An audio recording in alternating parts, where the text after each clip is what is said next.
Oh, hello, great readers. I'm Belchan. I'm Nimakung. I'm Banchan. In this class, I'll read to all of you. Chap. 28 sec, one of Jane Eyre, an autobiography. As. Ah. Jane Eyre, an autobiography. Brontë. Chap. 28 sec 1. 2 days have passed. It is a summer evening. The coachman has set me down at a place called but Chris.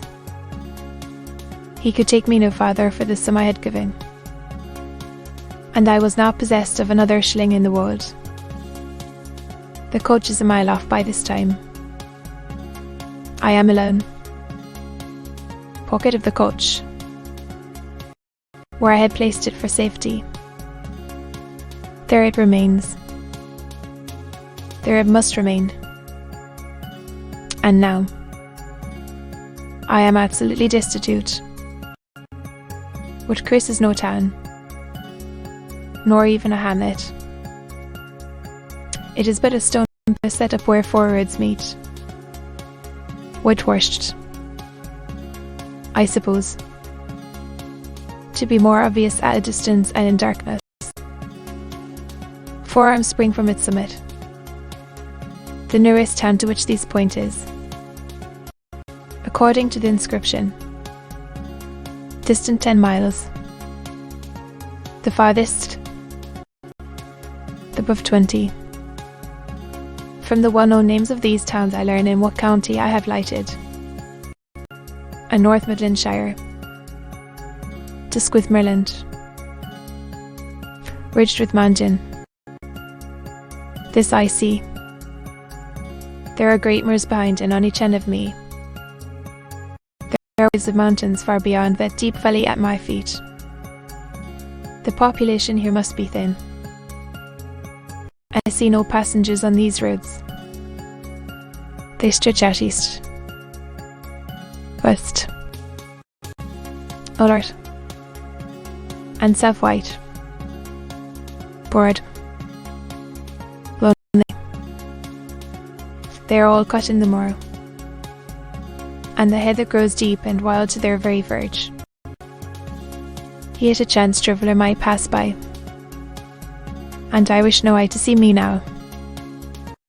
Strangers would wonder what I am doing, lingering here at the signposts, evidently objectless and lost.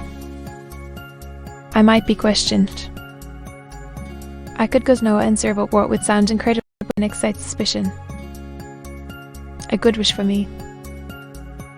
I have no relative but the universal mother, Nature. I will seek her breast and ask repose. I struck straight into the heath. I held on to a hollow I so deeply furrowing the brown moorside. I waded knee deep in a dark grove. I turned with its turnings, and finding a moss blackened granite crag in a hidden gully, I sat down under it. High banks of moor were about me. The crag protected my head. The sky was over that. Some time passed before I felt tranquil even here. I had a vague dread that wild cattle might be near, or that some sportsman or poacher might discover me. If a gust of wind swept the waste, I looked up. Fearing it was the rush of a bull. If a plover whistled, I imagined it a man. Finding my apprehensions unfounded, however, and calmed by the deep silence that reigned as evening declined at nightfall, I took confidence.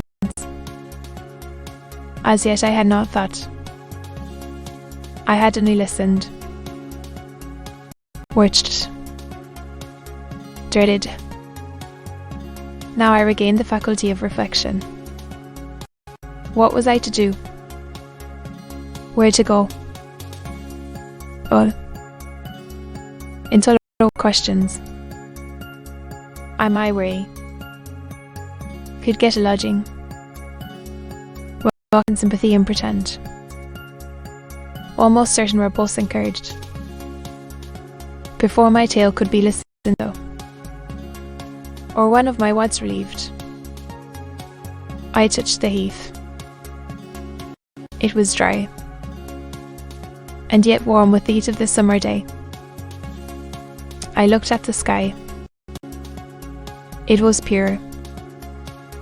A kindly star twinkled just above the chasm ridge. The dew fell, but with propitious softness. No breeze whispered. Nature seemed to me benign and good. I thought she loved me, outcast as I was, and I, who from men could anticipate only mistrust, rejection, insult, clung to her with filial fondness. Tonight, at least, I would be her guest, as I was her child. My mother would lodge me without money and without price. I had one morsel of bread yet. Noon was a stray penny last rang. I saw ripe mulberries gleaming here and there, like jet beads in the heath. I gathered a handful and ate them with the bread. My hunger, Chap before, what, if not satisfied, appeased by the sermon's meal. I said my evening prayers at its conclusion, and then chose my couch. Beside the crag the heath was very deep. When I lay down my feet were buried in it, rising high on each side. It left only a space for the night air to invade. I folded my shoulder bow and spread it over me for a coverlet. Aloud. Must this well was my pillow. Thus loud. I was not, at least at the commencement of the night, pulled.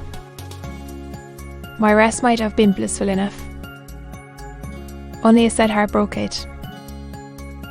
It plained of its gaping wounds, its inward bleeding, its riven cords.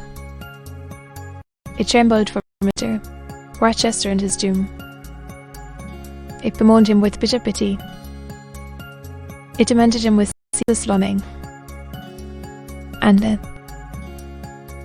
impotent as the bird with both wings broken, it still quivered its shattered pinions in vain attempts to seek him. To be continued.